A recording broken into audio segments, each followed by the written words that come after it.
भाई हमें अपना जाल मुली खिलाओ। हाँ कितने का होता है? जो भी है बना दो। हाँ दाल थोड़ी खाएंगे। हाँ हाँ खाएंगे, बिल्कुल खाएंगे। तो कितना 10 रुपए देना है? दुकान में आए सर। हाँ ঠিক যেন পাড়ার মোড়ে দোকান থেকে ঝালমুড়ি কিনে খাওয়া। জঙ্গলমহলের প্রচারে এমন মুড়ি খেলেন ভারতের প্রধানমন্ত্রী নরেন্দ্র মোদী। রাস্তার ধারে এক চিলতে ছোট্ট গুমটি দোকান, দোকানের সামনে ঝুলছে সারি সারি চাল ভাজা, চিড়ে ভাজা আর বাদামের প্যাকেট। সামনে দিয়ে যাচ্ছিল নরেন্দ্র মোদীর কনভয়। হঠাৎই থেমে যায় দোকানের সামনে। নেমে এসে দাম জিজ্ঞাসা করে ঝালমুড়ি কিনলেন মোদী। সামনে থেকে খদ্দেরের রূপে প্রধানমন্ত্রীকে পেয়ে টাকা নিতে কিছুটা অস্বীকার করলেও পরে জোর করেই ঝালমুড়ির টাকা দেন মোদী। हाँ 10 रुपए देना है। नहीं भाई ऐसा नहीं। हाँ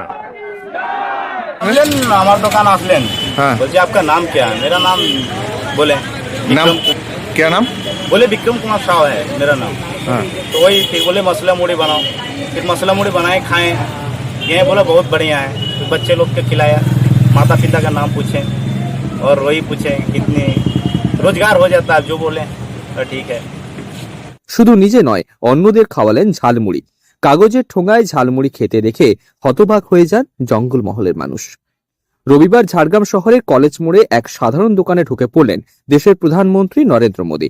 ভোটের মুখে ঝাড়গ্রামে অন্য মেজাজে ধরা দিলেন প্রধানমন্ত্রী। এদিন ঝাড়গ্রাম স্টেডিয়ামে জনসভা শেষ করে হেলিপ্যাডের দিকে যাচ্ছিলেন প্রধানমন্ত্রী।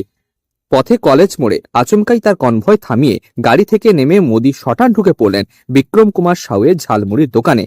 দেশের প্রধানমন্ত্রীকে নিজের চোখের সামনে দেখে তখন বাকরুদ্ধ বিক্রম। নিমেষের মধ্যে খবর ছড়িয়ে পড়তে আশেপাশে ভিড় জমে যায় স্থানীয়দের। ছুটে আসেন মেয়েরাও। দোকানে ঢুকে মোদী টাকা দিয়ে কিনে নেন ঝালমুড়ি। ঠোঙাতেই নিয়ে খেতে থাকেন। এরপর নিজের কোটের পকেট থেকে 10 টাকা বের করে দেন তিনি। বিক্রম প্রথমে টাকা নিতে ইতস্তত করলেও প্রধানমন্ত্রী ছিলেন নাছোড়বান্দা। পরে বিক্রম জানান, প্রধানমন্ত্রী শুধু মুড়ি খাননি, বরং তার নাম, বাবা মায়ের নাম এবং মাসিক আয় সম্পর্কেও খোঁজ নিয়েছেন। ওই দোকানে ঝালমুড়ি খেয়ে মোদী যে তৃপ্ত তাও বিক্রমকে জানিয়েছেন। এমনকি দোকানের সামনে থাকা ছোট্ট ছোট্ট শিশুদেরও নিজের হাতে মুড়ি খাওয়ান তিনি।